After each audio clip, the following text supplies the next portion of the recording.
The maternity ward was cozy, like basking in the sun. Emily, cuddling her baby, must have been super happy. Want to hold her? Emily asked John, who seemed a bit nervous. John scratched his head, feeling awkward. I might drop her. Maybe later. Emily glanced at me, seeming proud as she focused on her baby. It was like she was trying to show off compared to me, someone without kids. I wish I had a kid, John muttered cheerfully, looking at Emily. Trying not to laugh, I replied seriously, "Well, isn't there one right in front of you?" John and Emily looked confused until someone walked in and handed them something that made their faces go pale. I'm Sarah, 29 years old. My husband John is turning 32, and we're celebrating our 5th year of marriage. We both work at the same company, but in different departments. We met at work and fell in love. John, a successful salesperson, was quite popular among the female employees for his charm and sales skills. Before we got to know each other, I used to admire him from afar whenever we crossed paths in the hallway. Our first real interaction happened by chance when he helped me pick up some documents I dropped. Sorry, thank you so much. No, it was my fault for bumping into you. No, not at all. I was just spacing out. No, it was me. We couldn't help but find the situation amusing as we exchanged nods back and forth. As we picked up the documents, we shared a laugh and locked eyes. After that, we started chatting whenever we met in the hallway and occasionally went out for drinks or dinner. John's stories about his sales experiences were fascinating, and I understood why he excelled in his job. When we decided to tie the knot, some of my female colleagues were surprised. I left my job when we got married and became a homemaker. But circumstances led me back to work 2 years ago, though at a different company from John's. Since then, we've been working hard together. Although we still have a mortgage, we've managed to buy our own condo and save a bit. Our relationship may not be as romantic as when we first got married, but I believe we're doing well. Sometimes John comes home late, but when he's early, he pitches in with household chores, saying, "You're working too, Sarah. It's only fair." My friends envy me, saying, "You've got yourself a great husband." But we do have our share of problems, the biggest being our struggle to have children. We both adore kids and have dreamed of starting a family since we got married. Yet after 5 years, we're still childless. With my age creeping up, I'm starting to consider fertility treatment seriously. Surprisingly, John seems more relaxed about it lately. A few months ago, he was enthusiastic about starting a family together, but lately he seems less interested. He stopped bringing up the topic of children altogether. "Don't you want kids anymore?" I asked him one day. John looked surprised. "Why would you think that?" he replied. Feeling a bit frustrated, I said, "Because you haven't mentioned it lately." John gave me a gentle smile. "That's not true, Sarah. I do want to have children with you, but I don't want to pressure you," he explained, hugging me comfortingly. Another concern is the strained relationship between John and my dad. My mom assures me they'll warm up to each other eventually. But whenever John is around my dad, he seems tense. It makes me wonder if they'll ever really get along. It's understandable though, considering my dad is the executive vice president of John's company. When John first came to my house to meet my parents, he was so nervous he could hardly speak. My dad even teased him, "You're one of my salesmen, right?" I got defensive, saying, "John is the best salesman." My dad laughed it off, assuring John it was just a joke, which finally made John smile. Sometimes I worry that John faces challenges at work because his father-in-law knows everything he does. When I bring up my concerns, John brushes them off. "It's not so bad when you're the son-in-law of the executive VP. Even the bosses treat you differently," he says. "I'm not taking advantage of it, but they're just more understanding," he adds. "But doesn't that make work tougher for you?" I ask. "Nope," he replies, laughing, seemingly unfazed by the situation. The truth is, there's another reason for the tension between John and my dad. 2 years ago, John had a financial mishap unrelated to work, and my dad helped him out. It was a big deal, and it's why I went back to work. I think John feels guilty about it, even though my dad never brings it up. I can see John wants to make my dad proud, not just as a salesman, but as his son-in-law too. Since we don't have kids, we often go on dates on our days off. One day, after watching a movie, we ran into one of John's coworkers while strolling around town looking for a place to eat. "Was surprised to see you here," Emily exclaimed, spotting us first. This is one of my coworkers. They also got married after we did, from an office romance, John explained. Emily, who was noticeably pregnant, mentioned she was about to start maternity leave. "Thanks for always looking out for my husband," Emily said, her expression twitching slightly. "Oh, it's nothing really," I replied, trying to keep it light, but I sensed some tension. It felt like she wasn't entirely friendly towards me. "Hey, that's not nice, Emily," her husband scolded her. "Sorry about that. We really appreciate your support," he said. He seemed younger than me but easygoing and friendly. He probably excelled in sales with his calm demeanor. It seemed Emily got along well with John, even touching his arm in front of me, his wife. Her husband Tom watched her with a mix of surprise and irritation. "What are you two up to?" Her gaze towards me felt challenging. John sensed my discomfort and quickly intervened to ease the tension. Maybe Tom harbored suspicions about John and Emily's relationship just like I did. Honestly, I didn't have the best impression of Emily, but I was starting to see Tom in a different light. Once doubts creep in, they're hard to shake. While I didn't think Emily, visibly pregnant, would go to a hotel with John, the possibility of infidelity crossed my mind. Deciding to take action rather than dwell on it, I hired a detective and purchased hidden cameras. I installed them in key areas of the house while the detective monitored John's activities outside. If he was cheating, we'd find out. If not, things would return to normal. I often unwind with long baths, finding solace in the warm water. Soaking for at least an hour is my way of rejuvenating. If John was cheating, this would be an opportune time for him. With my smartphone in hand, I checked on John's activities while soaking. Most days, he seemed to be watching TV or working, but occasionally he appeared to be communicating with someone. The motion detecting cameras ensured I wouldn't miss anything, even when I wasn't actively watching. I meticulously reviewed the recordings and audio, and to put it bluntly, my trust in John was shattered. To compound matters, I discovered that John was the father of Emily's baby. While watching the footage, I couldn't help but gasp in disbelief. John was on the phone with Emily, inquiring, "Is our baby all right?" Though I couldn't hear her response, his serious tone indicated he wasn't joking when he replied, "That's wonderful news." During one of John's bath times, I checked his phone and was stunned by the messages exchanged between him and Emily. "Are you okay?" "No suspicions." "Don't worry, he doesn't even know he's infertile." It was a devastating blow to his pride as a man. It felt too heartbreaking to confront him with the truth. Reading their conversation left me feeling unsettled. I couldn't help but wonder if Emily cheated because her husband, Tom, was sterile, or if John justified his infidelity because I wasn't getting pregnant. I scrolled through their exchanges, taking screenshots with my smartphone as evidence. Additionally, I retrieved Tom's contact details from John's phone. Wouldn't anyone in my shoes feel the same desire for revenge upon discovering this betrayal? They say misery loves company, and I made sure to gather ample evidence before reaching out to Tom, just in case he doubted Emily's infidelity or decided to take her side and thwart my plans. I arranged to meet Tom at the cafe without informing Emily or John.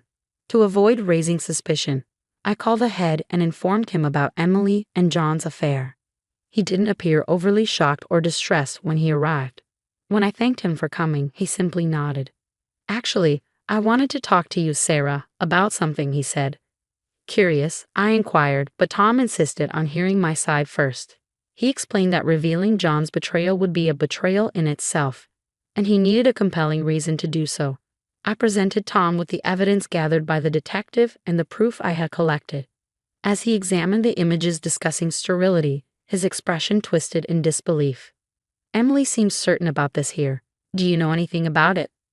I shared that we'd been married for 3 years and underwent testing about a year into our marriage. Tom and Emily had been eager to start a family early on, so he found it strange that they hadn't succeeded after a year. After the testing, I never actually saw the results myself. Emily assured me everything was fine on her end, he explained. Listening to his side, I realized the depth of the deception. I pondered why Emily didn't divorce Tom, knowing he couldn't have children. "Oh, that's because Emily is in debt," Tom explained. Apparently, Emily's desire to flaunt her lifestyle led her to rack up debts buying designer bags and clothes she couldn't afford on her salary. Now they were working together to pay off the debt, with the condition that Emily would curb her extravagant spending. Remembering Emily's behavior last time I saw her, her need for attention and luxury made sense. She probably felt threatened by John's attention to me and maybe wanted to make Tom jealous too. "Debt, huh? Sounds like a perfect match for John." I blurted out, earning a puzzled look from Tom. In gratitude for his honesty, I decided to share something about John from 2 years ago. Interesting, Tom remarked with a smirk, clearly thinking along the same lines as me. I'm considering a divorce, I confessed. Me too. It's comforting to know you're thinking the same, Tom replied. Then he revealed something he had been holding back. Was your first encounter with John really accidental? He asked. I nodded. Yes, I dropped my documents and John helped me pick them up. It wasn't an accident, Tom interjected. What? He did it on purpose to create an opportunity? According to Tom, John had noticed my interest in him for a while. Tom was convinced that given the opportunity, John could get close to me. As I felt my cheeks flush with embarrassment at my own obviousness, Tom continued. If his interest had solely been in you, Sarah, it would have been one thing. But that wasn't the case. How so? I inquired. Because of who you are, the executive's daughter. John seemed quite pleased when he boasted to Tom about getting close to the executive director's daughter, meaning me. He seemed to view marrying me as a shortcut to advancing his career. It all makes sense now. That's why he was so mindful of my father and got so jittery when he met us, I realized. He even went around at work telling people he could easily talk to my father-in-law, the executive director, John bragged. I hadn't known about this since I'd left the company. John had brushed it off, claiming people were just being considerate on their own. But that's not the case. He married me to exploit me, to use my father's position as a threat. Yet he turns into a nervous wreck in front of my dad. It's pathetic, I confided in Tom. Can you get tested again? I'll do the same, I suggested. As for John and Emily, I had no intention of forgiving either of them. John had been antsy and excited for days leading up to the celebration of the birth. What should we get for the celebration? It's a boy. He'd exclaim happily, selecting gifts. The maternity ward greeted us with warmth and sunlight upon our arrival. Emily and Tom warmly welcomed us, and when John presented the clothes he had chosen, Emily's face lit up with joy. Tom excused himself to fetch drinks. With John attentively watching, Emily held the baby, radiating happiness. Would you like to hold him? John asked me with a smile, surrounded by our colleagues. John hesitated, scratching his head. Nah, he mumbled, glancing at me. Sensing my lack of enthusiasm, he quickly composed himself. I'm afraid I might drop him. Maybe later, he added sheepishly. Emily glanced at me, then chuckled, focusing back on the baby. It was evident she was subtly competing with me, knowing I didn't have children. I'd love to have a kid of my own, John remarked cheerfully, his gaze fixed on Emily. I almost laughed out loud at his comment but managed to maintain a serious expression. Well, isn't there one right in front of you? I quipped, trying to sound casual. Both John and Emily looked at me with confusion just as the door to the ward swung open abruptly. Tom entered with a couple of bottles of water, apologizing for the delay as he handed them out, slipping a folded piece of paper to Emily. Emily's expression shifted from confusion to shock as she unfolded the paper, revealing a divorce notice. What is this, some kind of joke? She exclaimed in disbelief. John, equally stunned, glanced at the document in her hand. Come on, Tom, this isn't the time for jokes. It's in poor taste, John remarked, his tone flat. It's no joke, Tom replied firmly. Emily's confusion turned to pale confusion, while John moved to confront Tom. I stepped in front of John and handed him my own set of divorce papers already unfolded. I'm not joking either, I declared. Moving to Emily's bedside, I laid out photos showing John visiting her house frequently during her maternity leave. What were you doing at my house when my husband wasn't home? I demanded. John, attempting to explain, claimed he was merely being considerate, checking in on Emily since they started at the company together. Yeah, John was just being thoughtful, Emily chimed in defensively. Their attempts to justify themselves seemed almost comical, as if they could talk their way out of the situation. It was absurd, especially considering their late-night communications. Was that concern for Emily or for the child in her belly, perhaps your own?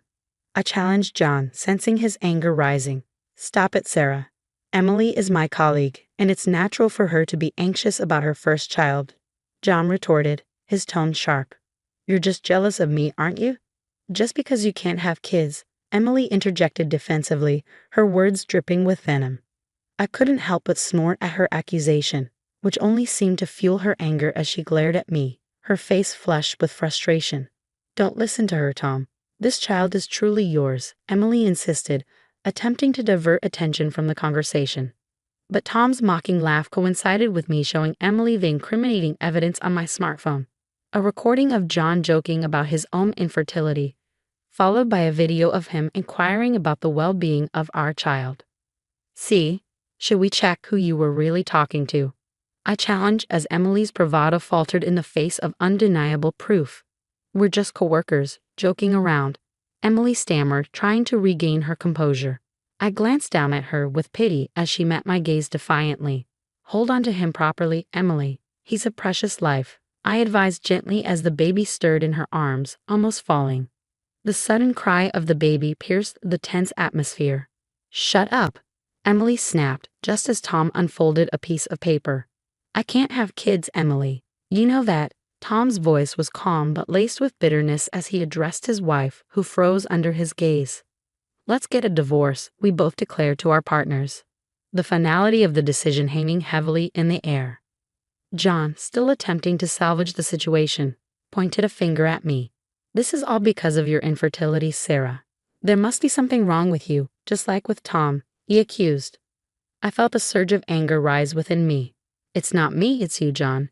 And don't you dare speak to me with such arrogance, especially when we're on the brink of divorce, I retorted, tossing the test results in his direction.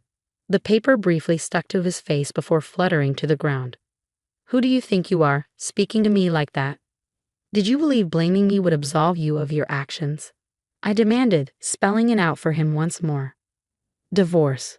Do you even comprehend the gravity of that word? John's face drained of color as he stammered an apology, begging for forgiveness. Huh. Emily's astonished voice interjected as John pleaded. Tom and I exchanged a knowing glance and chuckled softly, reflecting on John's past mistake of accumulating a hefty debt through stock trading, which my father had covered. I had started working to repay it. My father's assistance came with a condition. John signed a promissory note. In addition to alimony, John would now face relentless pursuit for repayment from my father. With Emily's debt added to the mix, their future looked bleak. Well, best of luck to you both. You'll need it. We'll settle the rest through our lawyers, I declared, leaving John on the floor in tears as Tom and I exited the hospital room. My father, even angrier than me, enlisted the help of a lawyer he trusted to extract every cent from John, even tapping into John's share of our joint assets. But it still wasn't enough. John, now remarried to Emily but unaware of each other's financial burdens, faced criticism from Emily's parents upon discovering the truth, leading to yet another divorce. Emily's parents, while temporarily covering her debts, eventually had to send her back home, where she endured daily reproach. Despite the hardships, their grandchild, the innocent babe, was showered with love and lacked for nothing, which eased my concerns. John, unable to remain at the company, resigned and now resides in a modest apartment, toiling from dawn till dusk to meet his obligations of debt, alimony, and child support. Meanwhile, I've settled into a rented apartment, embracing solitary living. Tom and I have become drinking buddies, meeting up on weekends for quiet moments of camaraderie.